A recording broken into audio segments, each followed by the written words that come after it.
check this to make sure that, All right, I think yeah, it seems like it's working. So, all right. I got to get my bearings here. So, um, we're in this little section of Matthew where I'm going to pull this mic in here a bit. We're in this little section of Matthew here where he is really showing examples, I guess maybe is a good way to say it, showing examples of the different topics that Jesus addresses to show a righteousness that exceeds that of the scribes and Pharisees. And we talked about anger yesterday and lust and divorce.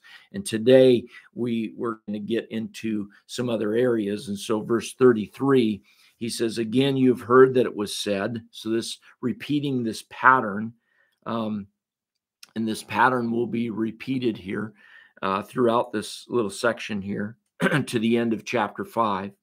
And there's this kind of bookend on this section at the end of chapter 5. It's going to really tie this whole section up, these various different topics. It'll kind of tie it up into a nice, neat package here.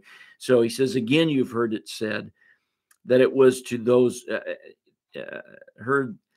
again, you have heard that it was said to those of old, you shall not swear falsely, which is a reference then to do not bear false witness. Okay. Kind of a shout out to that commandment. But then he says, but shall perform to the Lord what you have sworn. Now, this was in a broader context. Again, what these scribes and Pharisees were doing was they would kind of follow the law, but then there was all these little loopholes that they would figure on how to get around it, and that's what Jesus is coming down on here. And he says,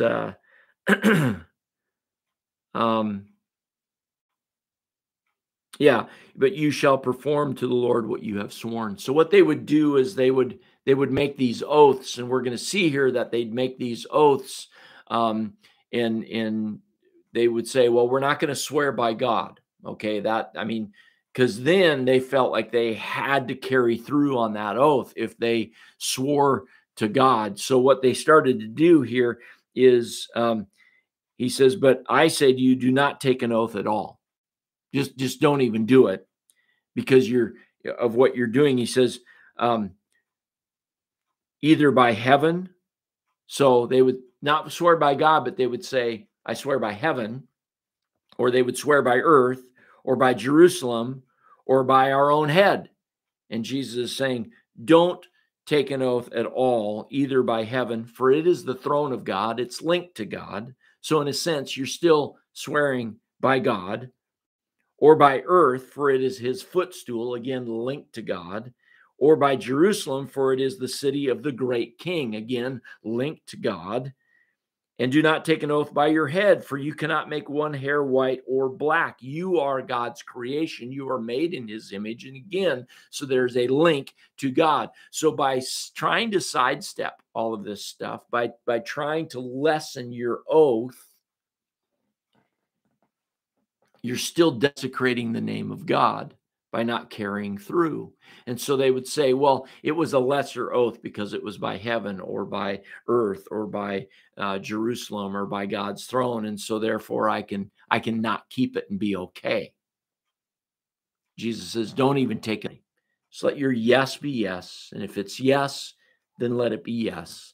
If it's no, then let it be no. Don't look for ways to get around what you've said that you will do. Just be a person with integrity, a person of your word, and therefore your righteousness will surpass that of the scribes and the Pharisees. You know, we have sometimes we have problems. Some of us have problems saying no to people. You know, we want to say yes because deep down inside, we want to please people, right? And so we say yes, and then we don't follow through. And that's kind of what Jesus says. If your yes is yes, if you say yes, then let it be yes. If you say no, then let it be no. It's okay to say no. He says anything more than this comes from evil. If you make a vow, if you make an oath to someone, and you have the intent of not following through on a technicality, Jesus says that comes from an evil place. So don't do it. Then he says, you have heard that it was said, an eye for an eye and a tooth for a tooth. Now we're talking about retribution. The heading in my Bible says retaliation. It's not so much retaliation. It is really retribution, an equal suffering for suffering, so to speak, making it right. Okay. That's what we're talking about. And so that was kind of the general rule. And really, it's kind of the general rule that we live by today. I mean, our courts are loosely set up on this idea of an eye for an eye and a tooth for a tooth. Let the punishment reflect the crime, right? And so he says, but I say to you, do not resist the one who is evil. But if anyone slaps you on the right cheek, turn to him the other also. And this slapping on the cheek, Jesus isn't referring to somebody doing violence against you. All right. This is often used for, pacifists in terms of serving in the military and things like that. And there are other reasons for that, but this is a verse that's often used for that. But Jesus isn't talking about a violence here. He's not talking about that issue. What he's talking about here, this slapping on the cheek was a backhand across the cheek, which was the greatest insult that you could levy against another person. So what Jesus is talking about here is not violence against another person. It's an insult against another person. And he says, if someone insults you in the most heinous way possible, let him do it again.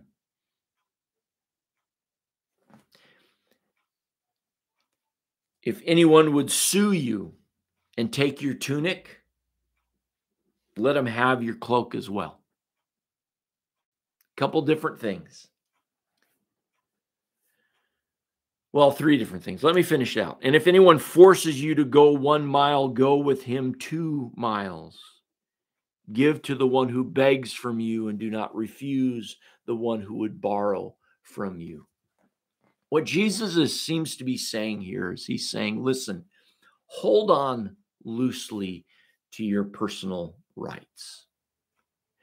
And some would say, well, then we're just being a doormat. I don't see it that way. When we hold on loosely to our rights, we're in control.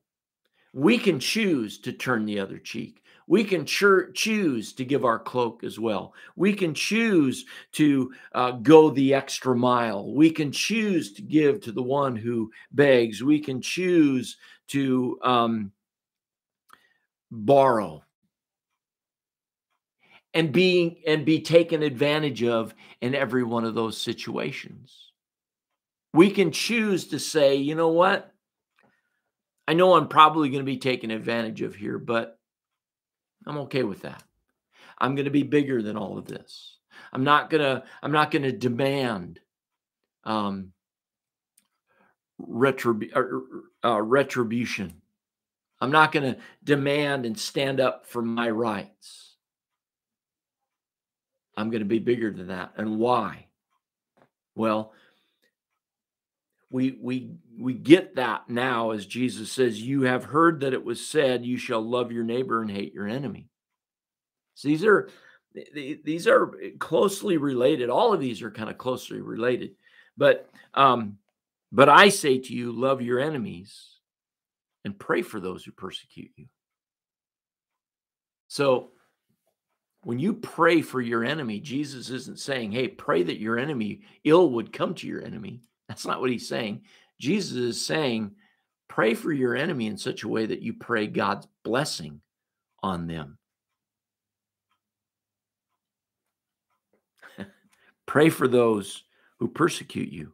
Love your enemies and pray for those who persecute you, so that you may be sons of your Father who is in heaven. In other words, you can reflect the nature and character of your heavenly Father. And how does that reflect the nature and character of your heavenly Father? Well, Jesus tells us, for he makes his sun rise on the evil and on the good, and sends rain on the just and on the unjust. There are instances generally, and we're not talking about a universal salvation here. Some have tried to use this passage for that. That's not what we're talking about. What Jesus is talking about is in a general way in terms of how God treats his creation. Generally, he does not show partiality. He doesn't send the sun to just rise on the just. He doesn't send rain so it rains just on the just. He sends general rain. There's this general grace that's given to all of humanity. I mean, we could go so far as to say, gravity applies to all of us. God doesn't just let those of us who are just or forgiven to stay on the earth with gravity, and he makes gravity not. And so there's this general grace given to humanity that is impartial. And Jesus is saying, reflect the nature and character of your heavenly Father. Be impartial.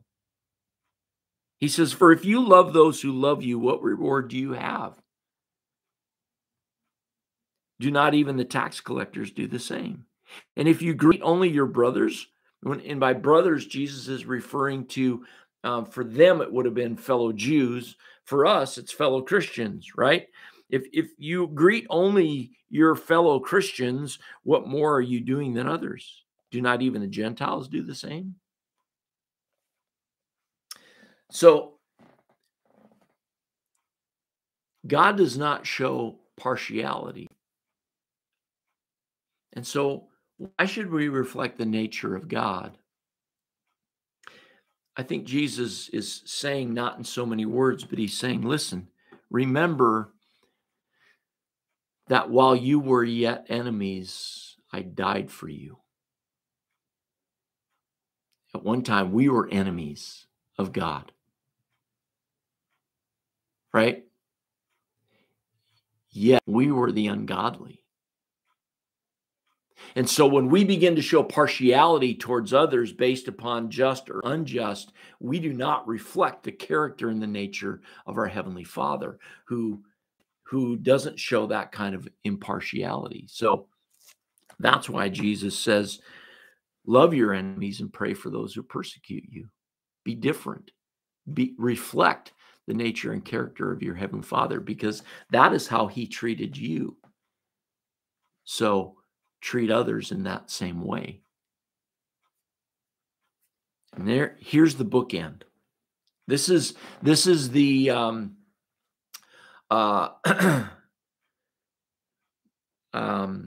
can I say this?